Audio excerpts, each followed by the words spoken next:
মেহমান আসার প্রথম দিন থেকেই বাসায় টুকিটাকি সবারই রান্নাবান্না হয়ে থাকে। তো আমার বাসায়ও মেহমান ছিল, এর জন্য আমিও কিছু রান্নাবান্না করেছি। আজকে সেটাই আপনাদের সাথে শেয়ার করব ইনশাল্লাহ। আসসালামু আলাইকুম, কেমন আছেন সবাই? রান্নাবান্না শুরু করার আগে ফ্রিজ থেকে মাছ মাংস সব কিছু বের করে নিচ্ছিলাম। আর মেহমানদের উদ্দেশ্যে কিছু রান্নাবান্না করব আজকে। রাতের খাবারের আয়োজন করছি, তো প্রথমে চিকেনটা রান্না করে নিচ্ছিলাম। চিকেনটা আমি অনেক আগেই ভিজিয়ে রেখেছি, তো সেটাকে কেটে বেছে পরিষ্কার করে নিয়েছি। এখন সেটাকেই ভুনা করে নেব। তো পোলাওর সাথে যেহেতু খাওয়া হবে, অল্প একটু ঝোল রাখবো, মাখো মাখো অবস্থায় রান্না করব। তো প্রথমে পেঁয়াজটা একটু বেরেস্তা করে নিয়েছিলাম, আর এর ভিতরে সব বাটা মশলাগুলো দিয়ে ভালোভাবে মশলাটা কষিয়ে নিয়েছি। আর এখন মুরগিরাগুলো দিয়ে দিলাম। তো কেটে ধুয়ে রাখা মুরগিটা দিয়ে কিছুক্ষণ একটু রেখে দিব মশলার ভিতরে। এরপর একই সাথে টুকরো করে রাখা আলুও মিশিয়ে দিলাম। আর এখন আলু আর চিকেনের টুকরাগুলো খুব ভালোভাবে মশলার সাথে কষিয়ে নিয়েছি। এরপর একটু দুধ ব্যবহার করেছি, গুঁড়া দুধ গুলিয়ে আমি এটাতে দিয়েছি। চিকেনের টেস্টটা একটু ভালো হবে, এই কারণে আমি এটা ব্যবহার করলাম। আপনারা চাইলে স্কিপ করতে পারেন। আর পরিমাণ মতো লবণও দিয়ে দিয়েছি, একটু কম মনে হচ্ছিল, তো আমি আবারও লবণ অ্যাড করে দিলাম। আর এই তো এখন ভালোভাবে একটু জাল করে ফুটিয়ে নিব।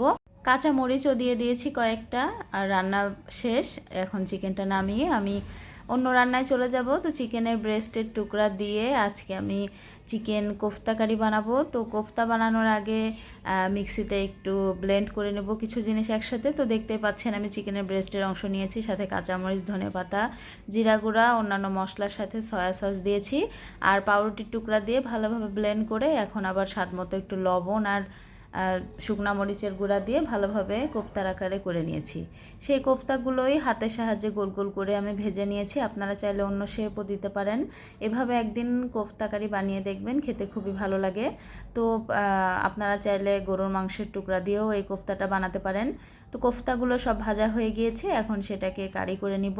তো কোফতা কারি বানানোর জন্য আমি পেঁয়াজ বাটা ব্যবহার করেছি, পরিমাণ মতো তেলের সাথে গরম মশলা ফোড়ন দিয়েছি, সাথে পেঁয়াজ বাটা, আদা রসুন বাটা দিয়েছি, স্বাদ মতো লবণ আর মরিচের গুঁড়া, হলুদের গুঁড়া দিয়ে মশলাটাকে ভালোভাবে কষিয়ে নিতে হবে। আর কষিয়ে রাখা মশলার ভিতরে একটু টমেটো সস আর গরম মশলা গুঁড়া ছড়িয়ে দিয়ে ভেজে রাখা কোফতাগুলো দিয়ে দিলাম। আর অল্প একটু পানি দিতে হবে, কোফতাটা একটু নরম হয়ে আসার জন্য অল্প পরিমাণের পানি দিয়ে জাল করে নিলেই কিন্তু কোফতা রান্না একদম রেডি। তো পাবদা মাছ বের করে নিয়েছিলাম ফ্রিজ থেকে, এখন সেটা রান্নার পালা। তো পাবদা মাছগুলো আমি ভালোভাবে ভেজে নিয়েছি। আর এই মাছটা ভাজার সময় প্রচুর পরিমাণে তেল ছিটকাই, তো ভাজার আগে গায়ে একটু তেল মাখিয়ে নেবেন লবণ হলুদের সাথে, তাহলে আর ছিটকাবে না। তো মাছটা ভালোভাবে ভাজা হয়ে যাওয়ার পর মশলা কষিয়ে নিচ্ছিলাম, মাছটা ভুনা করব। তো পেঁয়াজ কুচি, টমেটো কুচির সাথে আদা রসুন বাটা দিয়েছি, আর সাথে গুঁড়া মশলাগুলো দিয়ে সরিষা বাটা দিয়েছি 1 টেবিল চামচ। সরিষা বাটা দিয়ে পাবদা মাছ এভাবে ভুনা করলে মাছটা খেতে অনেক ভালো লাগে। তো যেহেতু আমি সাদা ভাত রান্না করব, সাথে পোলাও আছে, তো যারা সাদা ভাতের সাথে খেতে চায় তারা মাছটা খেতে পারবে। সাথে একটা সবজিও করব ভাবছি, তো মাছটা হয়ে গেলে একটা সবজিও করে ফেলবো। তো এখানে মাছটা ঝোলের ভিতরে দিয়ে দিয়েছি, আর এরপর ধনিয়া পাতা কুচি ছড়িয়ে কিছুক্ষণ জাল করে নিয়ে এটাকে নামিয়ে নেব। মাখো মাখো করে পাবদা মাছটা ভুনা করে নিলাম। এই যে রেডি হয়ে গেল পাবদা মাছ ভুনা। এখন মিষ্টি কুমড়া ভাজি করব। বাসায় মিষ্টি কুমড়া ছিল, তো ভাবলাম সবজি তো একটা লাগেই ভাতের সাথে, তো মিষ্টি কুমড়াটাই ভাজি করে ফেললাম। এই যে মিষ্টি কুমড়াটা লম্বা লম্বা করে কেটে নিয়েছি, এরপর পেঁয়াজ মরিচ দিয়ে ভালোভাবে ভাজি করে নিয়েছি, সেটাও হয়ে গেল। আর সব রান্নাবান্না আমার শেষ হয়ে গিয়েছে। সব শেষে আমি পোলাও ভাতটা রান্না করব। আর যেহেতু রাতে খাবে, একটু লেট করে রান্নাটা করেছি, গরম থাকবে। গরম ভাত সাথে সাথে দিলে সবাই ভালোভাবে খেতে পারবে। তো পোলাও চালটা আমি বের করে ভালোভাবে ধুয়ে নিচ্ছিলাম।